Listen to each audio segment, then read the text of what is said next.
नमस्कार welcome back to my channel. आसतु आज ब्लॉग स्टार्ट करवा। ब्लॉग यदि आप भल लगे प्लीज लाइक शेयर सब्सक्राइब करदे। आउ थे कहीदे मो चैनल को सब्सक्राइब करदे।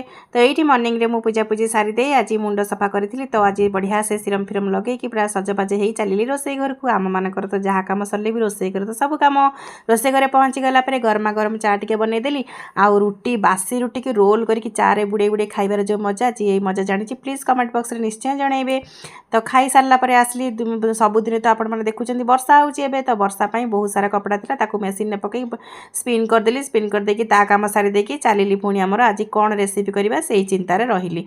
सेटा भाबू भाबू आसीगला आमर अंडा। अंडा देखिए मो सान पुआ मैंने खुशी होगा। आज भाविल गोटे बढ़िया रेसिपी करवा। ता पूर्व चलते घरे आज प्रिपेयर करवा घी सर गुड़ा बहुत दिन से रखी सारापर बढ़िया से ग्राइंडिंग करदेली। ग्राइंडिंग करके लहुणी गुड़ा बाहर करदेकी माने आमर गैस फ्लेम को पूरा हाई रे फुटे देला आमर घी। बहुत सिंपल आ सहज उपाय किंतु करवा टिके कष्ट कहीं टाइम टेकिंग। तो देखो केते सुंदर लहुणी सब बाहरी गला। तापर आमे ताकू पूरा हाई फ्लेम रे फुटेदेला आमर घरे तैयारी हो बढ़िया घी। आ जो दिन घीटी घरे आपण मैंने करेंगे निजे लक्ष्य करेंगे घर टोटाल बास्ना पूरा माने भरी घीरे घीरे पेट पूरा पुरला भाया लगे। तो एमती करके आज मो घी प्रिपेयर करदेली। आउ घर घी मैंने प्रिपेयर हो गला। एक्चुअली आम जी भी घी हुए मैंने सफिसीयंट खाइबापी घी हो जाए होममेड घीटा आउ टे टेस्टी लगे।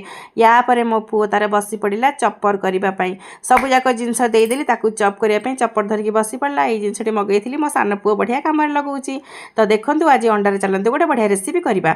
तो देखो अंडा चारोटी मुझे फटईदेली। आपने इच्छा भातटा करेंगे। तो मुझे चार पाँचटा अंडा फटईदेली। ता भर लुण हलदी गुंड आ चप होता सब जिनस को सीटी बढ़िया से मैरिनेट करदेली। मैरिनेट करके तावा गरम कलापर तेल देदेली।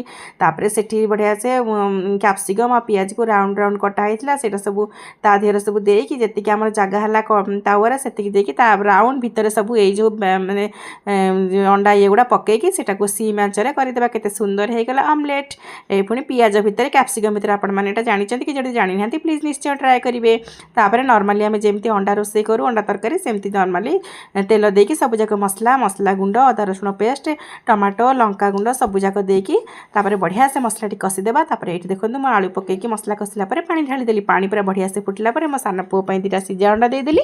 तापर गप गप होगी पानी फुटला आप छाड़देवे से राउंड गुड़ा कहीं जदि आप आगुरी छाड़देवे राउंड गुड़ा अलग हो। तो से लास्ट मोमेंट रे एटा छाड़ी आपण मैंने गरम मसला से आड करदे। आ मते यही गरम मसलाटा बहुत भल लगे। आपण सब से मैंने रेसिपी आपण देखाए। तो आपण मैंने निश्चय खातु ये बढ़िया लगे खाइबापे आ बढ़िया स्मेल भी आसे। यही सब खाई सारा चलू आम टे ग्रोसरी शॉपिंग।